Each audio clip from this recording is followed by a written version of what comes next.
Marc Thiessen is a Fox News contributor and former speechwriter for President George W. Bush. Crystal Ball is a senior fellow with the New Leaders Council and a Clinton supporter. Great to see you both. Marc, your reaction on that email exchange, which went on for quite some time, and Lauer did not let up.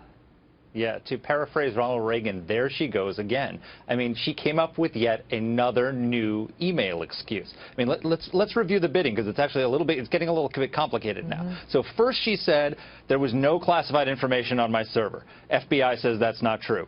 Then she says no classified information at the time, also untrue. Then she said nothing marked classified.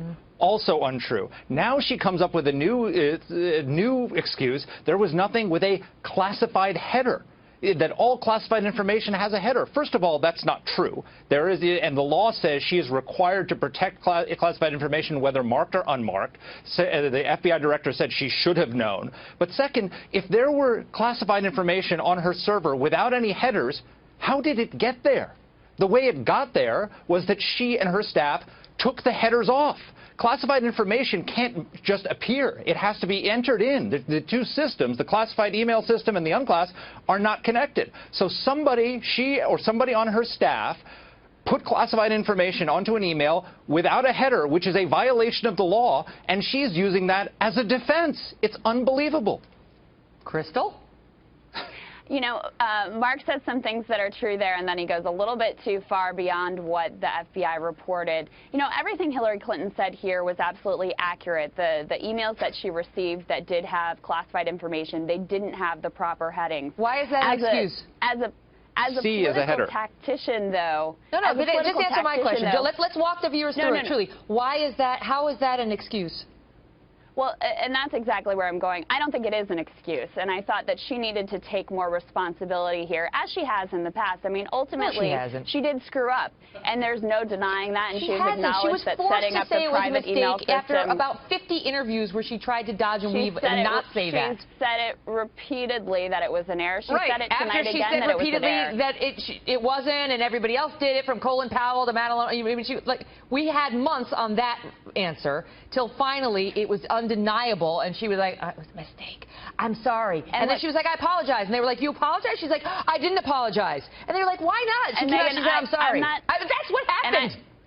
I don't disagree with you, to be honest with you. I think she should have taken direct responsibility immediately. I think it should have come more quickly, and I think we would have been able to dispatch with this more quickly if she had been more forthcoming.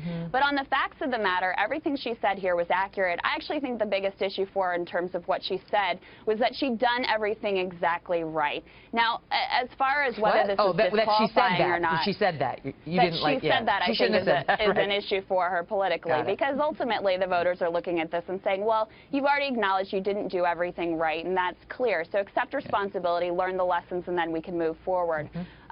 You know, one thing I would say here in terms of whether this is disqualifying or not is that ultimately the American people get to decide. They get to look at the facts. It's up to them. Extensive investigations. I want to get Mark's way back in, because we get to decide. Go ahead.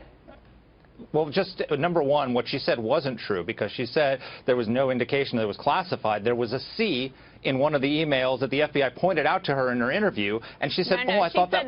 No, hold on, Crystal, I let you talk. I'm not done. Hold on. I'm just correcting. Crystal, go ahead, Mark. Stop. So there was a C next to that, and she said, oh, I thought that was alphabetical. Well, did someone bother to ask her if it's alphabetical, where was A and B? There was no A and B. She made it up. So this is another lie. And the thing is, the FBI, look, there is right now a United States Marine who is being discharged from the service for sending a classified email back to Afghanistan warning his Marines about a threat, and then self-reporting himself when he realized he had accidentally sent classified information. He has been deemed unfit to lead United States Marines, to serve as a United States Marine. She wants to be commander-in-chief. She had 110 classified emails that she continues to lie about that included top-secret information. How is she fit to be commander-in-chief? He was also, just to be clear here, he was also not charged criminally, so in that way they were treated in the same. Okay, but he's being kicked out of the Marines. The voters are the ones who get to have the final say whether this is disqualifying or not. But look, you say that she lied. That's not what the FBI report found. They found that she made a mistake. She didn't recognize that these were classified emails. They didn't look into whether she lied. Comey specifically said they didn't look into whether she lied to Congress. Not true. I got to leave it at that. I got to go. No, but they even